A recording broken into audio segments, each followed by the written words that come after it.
আসসালামু আলাইকুম ওরহমতুল্লাহ। তান্ত্রিক মহাগুরু চ্যানেলের পক্ষ থেকে স্বাগতম। আশা করি আল্লাহর রহমতে এবং আপনাদের দোয়ায় ভালো আছি আমিও।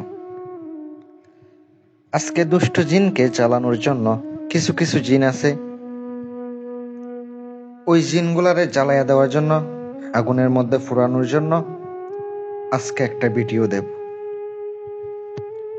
সম্পূর্ণ ভিডিওটা দেখবেন। এই দুষ্ট জিনকে জ্বালানোর জন্য পরীক্ষিত একটা কবচ নিয়ে আপনাদের সামনে হাজির হইলাম।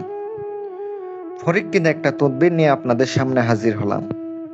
এই নকশাতে কিন্তু অবশ্যই রোগীর নাম, মার নাম লিখিত হবে।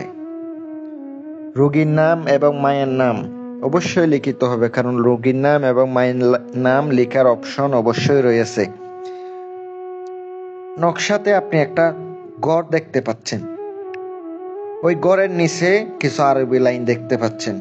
দ্বিতীয় লাইনে, প্রথম লাইনের পর দ্বিতীয় লাইনের শেষের দিকে ফলান বিনতে ফলান, ওখানে অবশ্যই রোগীর নাম এবং রোগীর মায়ের নাম লিখিত হবে।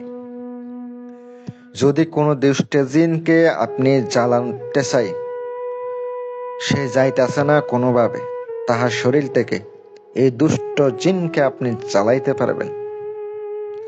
প্রিয় বিওয়াজ, যারা পুরনো বিওয়াজরা আছেন, পুরনো ভাইয়েরা আছেন, অনেকদিন আমার ভিডিও দেখেন, সম্পূর্ণ ভিডিও দেখে কাজ করবেন। আজকে আমি আপনাদেরকে নিয়মটা সুন্দর করে বইলা দিতেছি।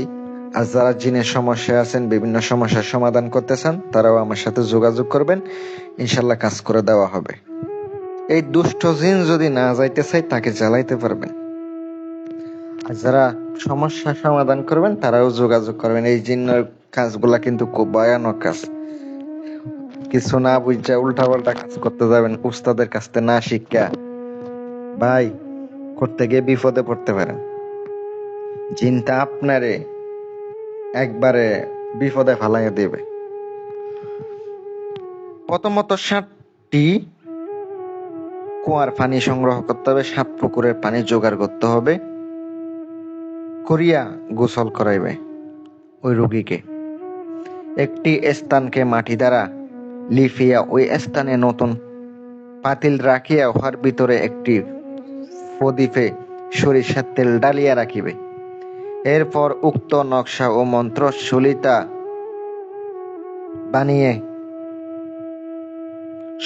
বানিয়ে আপনি সুন্দর করে রাখা দিবেন। যে আমি নকশাটা দিয়েছি ওখানে নাম কিন্তু অবশ্যই লিখতে হবে, রোগীর নাম, রোগীর মায়ের নাম।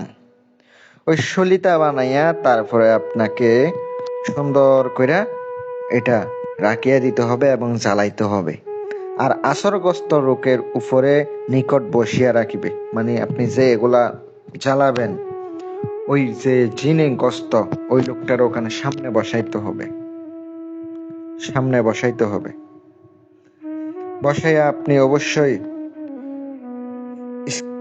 যে নকশার নিচে মন্ত্রটি দেখতে পাচ্ছেন, ওই মন্ত্রটি আপনাকে পড়তে হবে।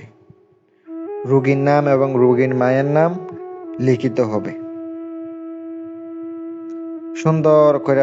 এই মন্ত্রের ভিতরে কিন্তু অবশ্যই যে রোগীর নাম, রোগীর মায়ের নাম লিখিয়া সুন্দর করে জ্বালাইতে হবে। ওই যে জিনগ্রস্ত রোগী চিল্লাচিল্লি করতে থাকবো, যদি ওই দুষ্ট জিন ওখানে শরীরে থেকে থাকে, তাইলে কিন্তু জ্বলে পুড়ে সারকার হয়ে যাবে। খুবই পরীক্ষিত করে দেখেন। নকশাটা আপনি লিখিবেন, নতুন মাটির পাত্র আপনার সংগ্রহ করতে হবে, ওখানে আপনি সরিষার তেল ডালিয়ে রাখবেন, আপনি সলিতা বানাইবেন নকশাটা লিখিয়া, ওই রুগীকে সামনে বসাবেন, বসানোর পরে সুন্দর করে ওইটা আপনি জ্বালাবেন। রুগী চিল্লাচিল্লি করতে থাকবে। আর নকশার মধ্যে অবশ্যই রোগীর নাম, রোগীর মায়ের নাম লিখিত হবে। আমি যে নিয়মে বইলা দিছি ওই নিয়মে করেন, 100% উপকৃত হবেন। আমি আপনাদেরকে কথা দিলাম, অবশ্যই উপকৃত হবেন। যারা জিনগ্রস্ত আছেন, জিনের রোগী চিকিৎসা করাইতে চান, তারাও আমার সাথে যোগাযোগ করবেন। এতটুকু আশ্বাস দিতে পারি যে ইনশাল্লাহ আমার কাছ থেকে উপকৃত হবেন আর বিভিন্ন সমস্যার সমাধানও করতে পারবেন ইনশাল্লাহ। ভালো থাকবেন, সুস্থ থাকবেন। আর যদি আমার কথার মধ্যে ভুল ত্রুটি হয়ে থাকে, ক্ষমা দৃষ্টিতে দেখবেন। আর যারা জিনের চিকিৎসা শিখতে চান, এই জিন বিষয় নিয়ে কাজ করবেন, জাদু বিষয় নিয়ে কাজ করবেন, তারাও আমার সাথে যোগাযোগ করে ইনশাল্লাহ শিখতে পারবেন। শিষ্য হিসাবে ইনশাল্লাহ গ্রহণ করব। সকলে ভালো থাকবেন, দোয়া রইল আপনাদের জন্য। আসসালামু আলাইকুম ওয়া রাহমাতুল্লাহ।